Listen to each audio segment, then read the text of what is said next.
Romanos capítulo 5. Capítulo 5, el verso 12. En esta hora quiero compartir dentro de una serie que estamos dando acerca de la salvación, una salvación tan grande. ¿Cuántos se alegran que son salvos? Amén. El apóstol Pedro nos dijo hace años atrás: sed salvos de esta perversa generación. El mensaje central de las Escrituras, o un mensaje central en la Biblia, es el mensaje de la salvación. La buena noticia es que podemos ser salvos. Un día todos nosotros vamos a comparecer frente al tribunal de Cristo. Compartíamos la semana pasada que una de las razones por la cual la gente no ha experimentado la salvación, una de las razones es porque nunca ha oído de que habrá un juicio. Amén, fue el primer tema que compartimos. Habrá un juicio. La Biblia dice: está establecido para los hombres que mueran una sola vez y después de esto el juicio. Vamos a enfrentar un juicio y vamos a tener que dar cuenta a Dios de nuestra vida. Y dice la Biblia que los que están inscritos en el libro de la vida, es decir, los que hayan experimentado salvación, gloria a Dios, van a entrar a la eternidad con Dios. Amén. Pero los que no hicieron a Jesús su Salvador, los que no recibieron la salvación, no estarán inscritos en el libro de la vida. Dice la palabra que serán arrojados al pozo de fuego. Amén, que es la muerte segunda, el infierno. Pero, amén, a esta hora no quiero asustarte, pero más vale que te asustes si es que todavía no conoces la salvación. Porque mucha gente no sabe que habrá un juicio, pero la Biblia nos habla de un juicio. Amén. Y tenemos que prepararnos para ese día. La semana pasada me llamó mi hermano para contarme que la madre de mi cuñado había fallecido. Una mujer de ya más de 70 y tantos años de edad, ¿no? Se le descubrió cáncer. Ya estaba en un estado avanzado. Él es una persona importante, él es juez, y como juez ha tenido muchas veces la potestad por sus decisiones, de literalmente afectar la vida de miles de personas. Pero ahí estaba su madre con cáncer. Entonces, en la desesperación optaron porque le hicieran baño de quimioterapia, ¿verdad? Lo que pasa es que cuando una persona tiene una edad muy avanzada, es bastante riesgoso someterle a la quimioterapia, porque no solamente ataca las células malas, sino también las buenas. Ella no resistió. Entonces, estos días, ella murió, falleció. Mi madre justo me contaba de que cuando se cruzó con ella, intentó abrazarla y como que no supo recibir el abrazo. La verdad, fue muy penoso sus últimos días. Ahí estaba yo cuando fui al velorio y pude tener la oportunidad de abrazar a mi cuñado y sentir su sollozo, un sollozo que salía de lo profundo de su corazón, llorando como un niño. Porque no hay cosa más difícil para enfrentar sino la muerte. Y la muerte es algo que tú y yo vamos a tener que enfrentar una vez. Amén. Y si tú eres una persona sensata, tienes que prepararte para ese día. Y la mejor forma de prepararnos para ese día es hacer a Jesús el Salvador y el Señor de tu vida. Porque tú enfrentarás ese día con la seguridad de que irás a la presencia de Dios. Enfrentarás ese día con la certeza de que será simplemente una puerta de salida de este mundo y una puerta que te conducirá a un mundo glorioso con Dios. Nuestra vida, amén, en la tierra es pasajera. Cuando estuvimos haciendo Servolución, una de las experiencias que tuvimos, de cientos, con nuestro equipo maravilloso que estuvo ahí trabajando, de sol a sol, una de las cosas que pude ver a un señor que no tenía piernas. Entonces él me llegó a decir que perdió las piernas, le tuvieron que amputar por diabetes. Al final tuve mi corazón orar por él, dije: ¿me permites orar? Me dijo: por supuesto. Y le pregunto: ¿cómo te llamas? Me dijo: Carlos el Dulce. ¿No? Él trataba de tomar de la mejor manera su situación. Oré por él y al final lo abracé Y cuando después de abrazarlo, vi su rostro iluminado. Gloria a Dios, no hay precio que pueda pagar el tener el privilegio de poder ver gente tocada por Dios. Amén. Pero después, ya conversando con Miguel, que estuvo encargado de todo esto, ministro Miguel, viendo toda la gente ahí, el dolor de la gente y los familiares, llevando a esos familiares, y decía él, gracias a Dios por la vida eterna. Nuestra vida es pasajera. Nuestra vida en la tierra es pasajera. Es solo una preparación para la eternidad. Qué injusto sería todo si para esta gente, ¿no? Para ellos en particular, todo acabara allí. Qué injusto sería la vida si por esta gente que nace con esas discapacidades y no pueden vivir una vida en plenitud, ¿verdad? A muchos de ellos no solamente una discapacidad de brazos, sino hasta cerebral, ¿sí o no? Y pudieran vivir, y ahí acabara todo, sería muy injusto.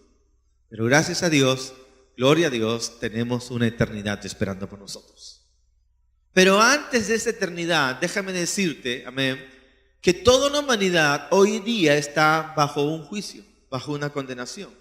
Y esa condenación es la muerte. Mucha gente no tiene idea, pero yo creo que el plan de Dios no fue nunca la muerte. Cuando Dios creó al hombre, lo creó para vivir eternamente. Si Adán no hubiera pecado, Adán estuviera vivo hoy y Eva también. Y podríamos de repente invitar a predicar a Adán. Señores, ahora con ustedes Adán.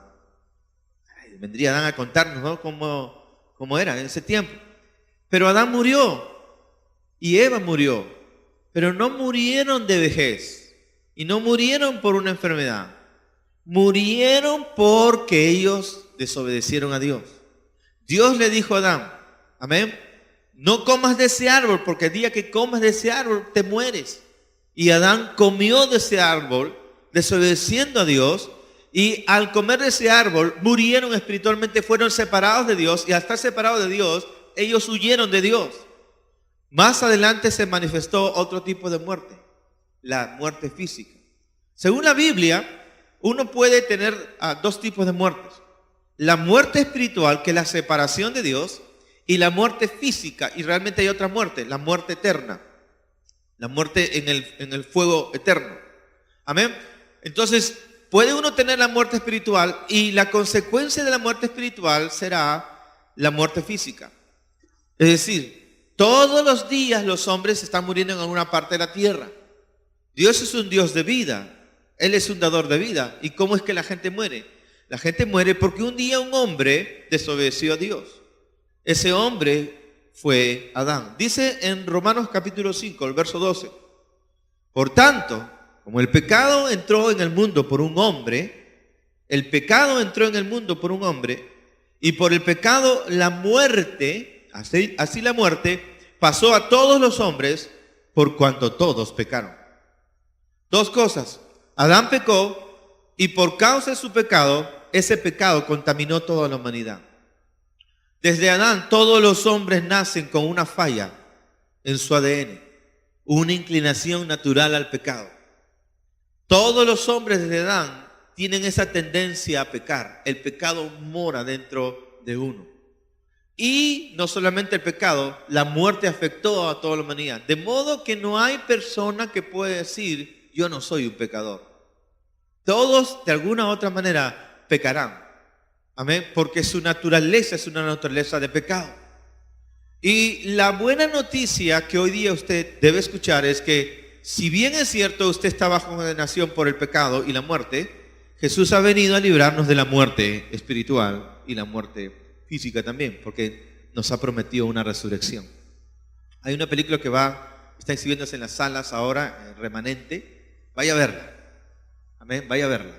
Y habla justamente de lo que va a ocurrir después de la venida de Jesús, cuando la iglesia sea arrebatada. La iglesia será llevada, muchos se quedarán. Aquellos que están viviendo una vida doble, una vida sin Cristo, ¿me entiendes? Que van a la iglesia pero no experimentar una verdadera vida de Cristo, se van a quedar, ¿no? Y ahí van a pasar una gran tribulación.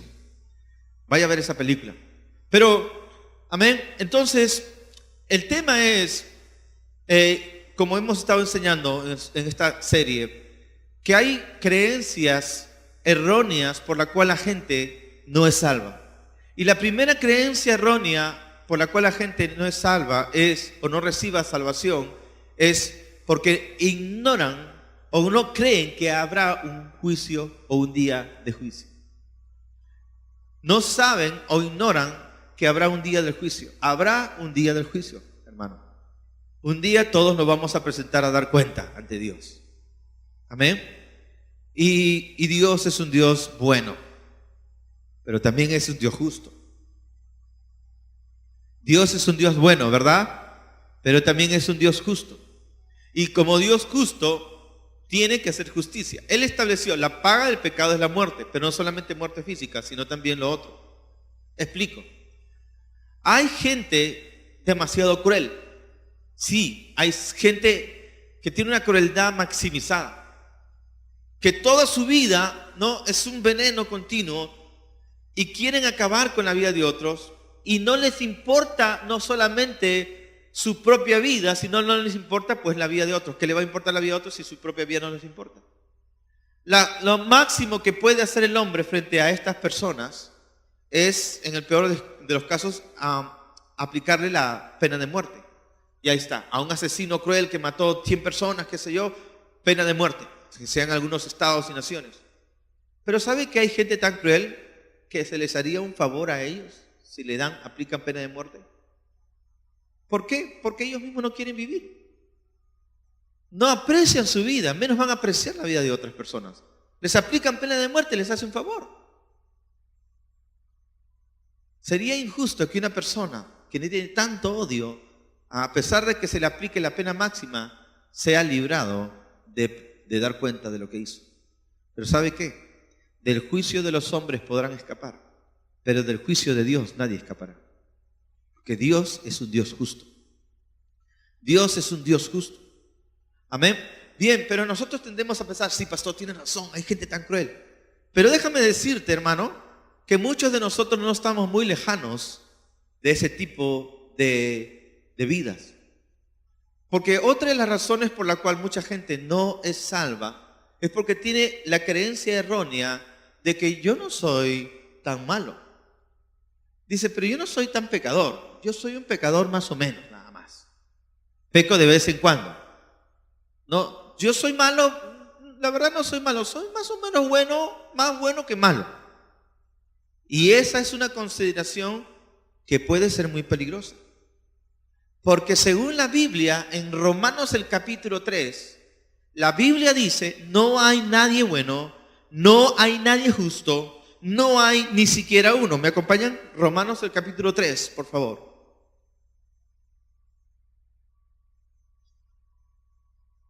Dice la palabra de Dios aquí, verso 9. ¿Qué pues? ¿Somos nosotros mejores que ellos? Pablo está hablando a los judíos. ¿Somos nosotros mejores que ellos? Los judíos se creían mejores que las otras razas. Ellos pensaban que moralmente hablando, ellos eran superiores. Y bueno, en parte tenían razón si hablamos de moralidad. Todas las demás naciones eran naciones paganas y por ser paganas eran politeístas. Y mucho tipo de prácticas como orgías, la homosexualidad y estas cosas cundían y llenaban todo este tipo de pueblos y sacrificios humanos. Era calamitoso. De alguna manera el pueblo de Israel fue salvado de este tipo de prácticas y eso creó en ellos un orgullo espiritual y moral que los hacía sentirse cerca de Dios. Pero cuando Pablo comienza a recibir la revelación de Jesús, dice, ustedes piensan y sienten que están más cerca de Dios por su historia, por su herencia moral. Pero Pablo luego se da cuenta que no es así. Y dice en el verso siguiente, ¿somos nosotros mejores que ellos? No, de ninguna manera. Pues ya hemos acusado a judíos y a gentiles que todos están bajo pecado. Hemos acusado a judíos y a gentiles que todos están bajo pecado. Es decir, no es que haya gente buena y gente mala, Según la Biblia, todos son pecadores. Y tampoco es que hay el ladrón bueno y el ladrón malo. Todos son pecadores. Amén. Esta creencia errónea, que el ladrón bueno y el ladrón malo. A ver, que te robe un ladrón si el ladrón es bueno.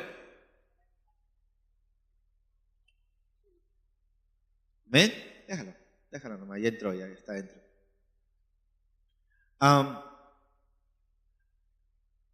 Ahora sí, gentilmente los anfitriones, ustedes son lo máximo, ¿eh?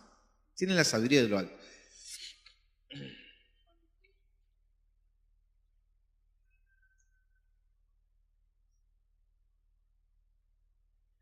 Una cosita, si alguna vez hay un sismo en pleno culto, tenemos dos puertas de evacuación, la que ustedes conocen y esta de aquí. Amén. A los que están en las primeras filas les recomendamos que salgan sin empujarse por este sector. Y los que están arriba, bien arriba, nos vemos en el cielo. No, mentira, ustedes bajando más. Por eso siempre digo, las sillas negras vengan más a casa, ¿no? Es para los que tienen bebés. ¿Sí?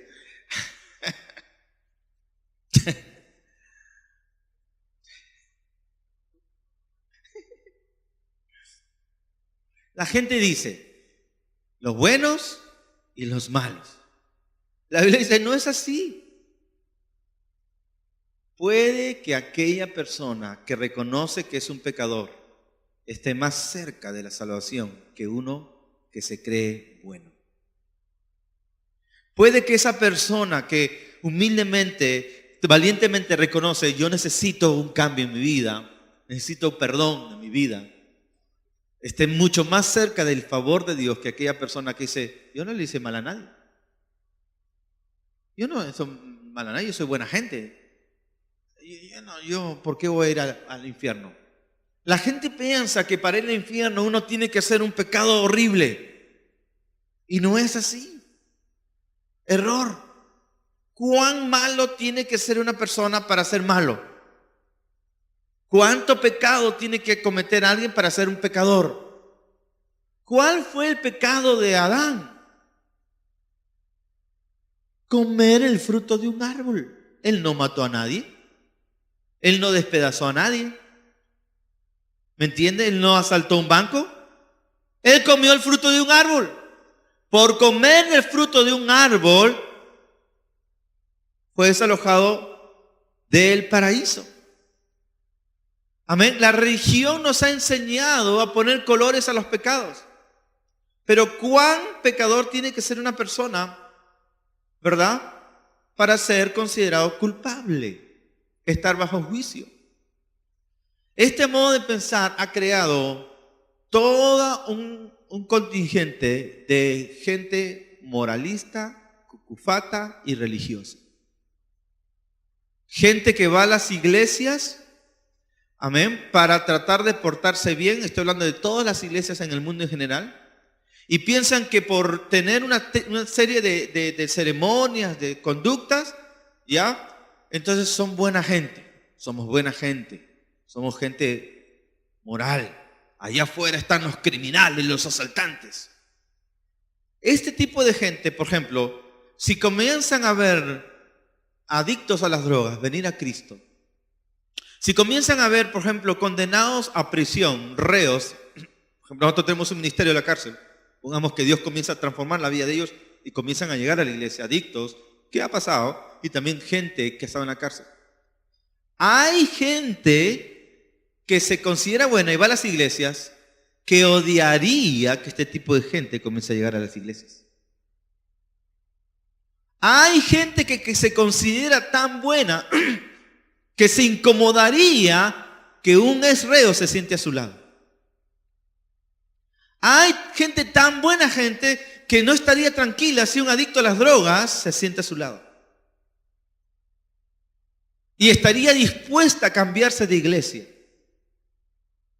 No es más que hipocresía, cucufatería y religiosidad.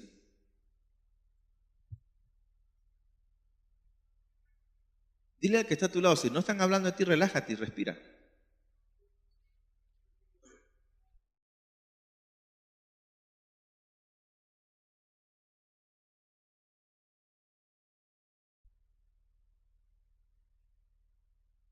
Entonces tenemos cientos de personas o miles de personas llenando las iglesias para golpearse el pecho y para decir que porque van a la iglesia son buena gente. Y la Biblia dice, todas vuestras justicias son como trapo de inmundicia delante de Dios. ¿Sabe por qué? Porque la naturaleza humana es así. La naturaleza humana hace cosas siempre, aún lo más bueno que hace, siempre lo hace porque está buscando algo. Aún el mejor favor, aún el mejor regalo, aún la mejor ayuda, lo hace porque tiene un interés. Es absolutamente normal que así sea. Por eso cuando salimos nosotros a hacer esa revolución, y como Dios nos ha enseñado su gracia y su amor, que ya no es condicional, ¿me entiendes? Comenzamos a mostrar ese amor no condicional, la gente se asombra y se pone un poquito, ¿qué buscan? ¿Por qué? Porque nada se hace en este mundo sin una intención, porque es la naturaleza del hombre, salvo que tú conozcas a Dios de verdad. Salvo que el favor de Dios haya llegado a tu vida. Entonces esa actitud hace de que ya yo me quiero proteger del mundo, de los pecadores, de los delincuentes, y me refugio en la iglesia.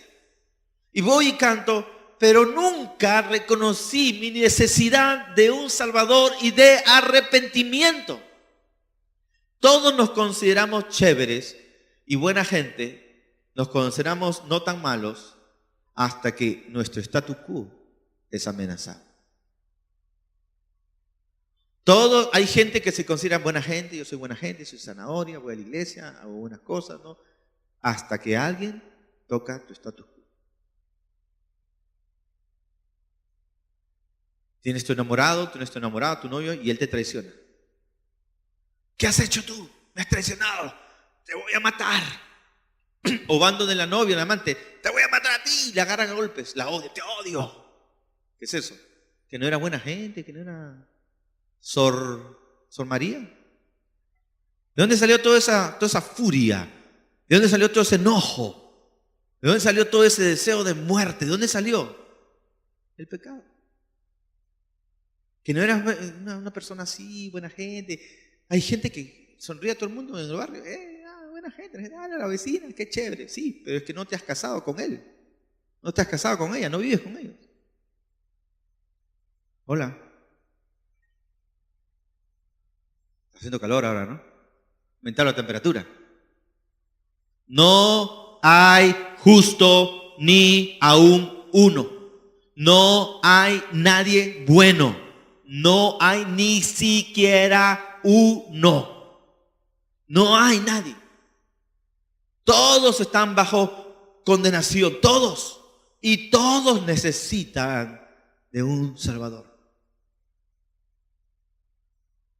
Pastor, no me termino de convencer cuán malo, o sea, una persona, ¿qué malo tiene esto y lo otro?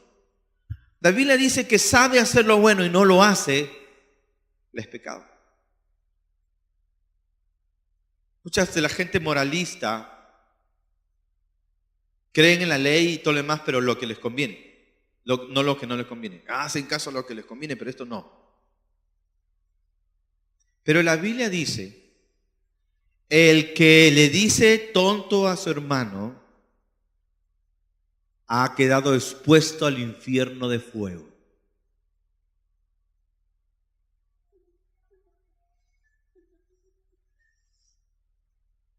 ¿Hay alguien que alguna vez no le ha dicho tonto a alguien? El que le dice fatuo a su hermano ha quedado expuesto al infierno de fuego. Jesús, mira, es que Jesús chocó con la gente moralista de su tiempo y era la más brava. La gente religiosa y moralista es la gente más brava a la hora de recibir, más dura y difícil. Nosotros a veces decimos, vemos un vecino no que es conocido por ser molestoso, ya no, a ese vecino que le voy a predicar la palabra. Y vamos a hablarle a la persona chévere del barrio y no nos hacen caso. Te miran raro. Erramos porque no vamos con el discernimiento del Señor.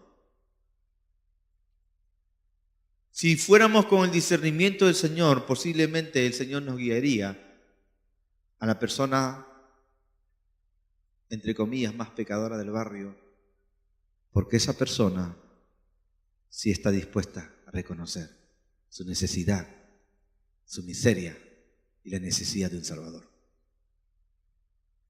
Esta gente fue la que se opuso a Jesús.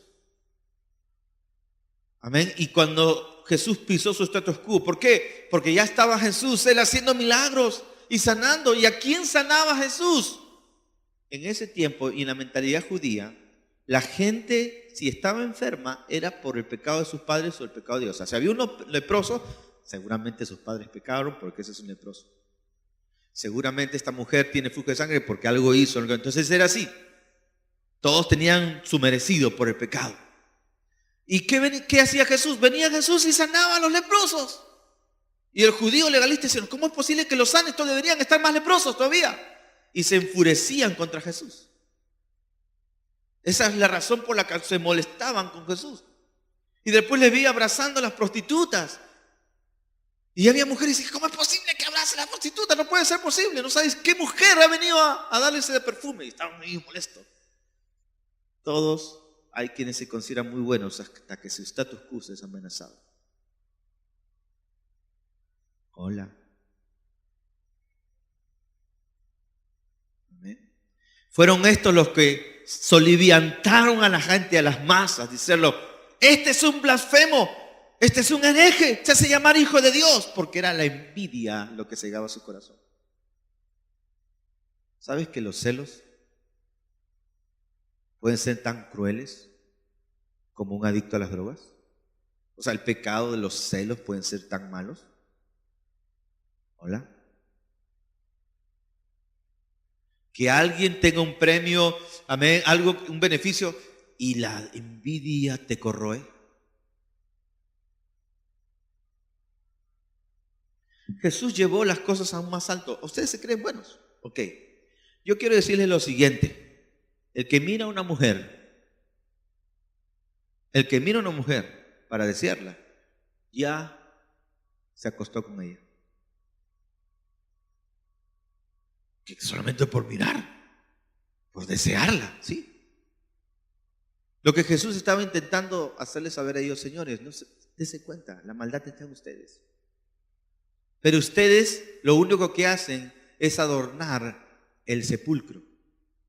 No importa cuán bonito sea el féretro, por dentro hay un muerto. No importa cuán bonito sea el mausoleo, por dentro hay un cadáver, apestoso y con gusanos, que necesita la vida de Dios. Pablo dijo, me temo que hay gente entre vosotros quienes no conocen al Señor, que han abrazado una iglesia, que han abrazado la religión para tratar de aplacar de alguna manera su necesidad de Dios, su necesidad de compañía, para que Dios haga algo a su favor. Y Dios, en su inmensa misericordia y bondad, igual lo hace, porque Dios es bueno y su misericordia es para siempre. Pero el hecho de que Dios te haya alcanzado con su bondad y su misericordia no significa que ello te haga salva y salvo, porque a que no seas que te hayas arrepentido y hayas tú confesado a Jesús como tu Señor y Salvador, no eres salvo o salva aún. Y como hemos venido diciendo, no pasó, pero yo vengo con mis tíos, con mi tío, con mi mamá, con mi abuelita, sí, pero Dios no tiene hijos, pero no tiene nietos ni sobrinos. Dios solo tiene hijos. La salvación es algo personal. ¿Cuánto me alegro que en la mañana vimos una joven que se acercó a los pies del Señor, que sus padres lo traían por años, casi en la niñez, pero en la mañana reconoció su necesidad de un Salvador personal. Amén, gracias a Dios por ello. Termino. Amén. Fue esta gente que rehusaron. ¿Cuán malo tiene que ser una persona para que sea mala? Les voy a contar este relato, les voy a dar un ejemplo y con esto concluyo.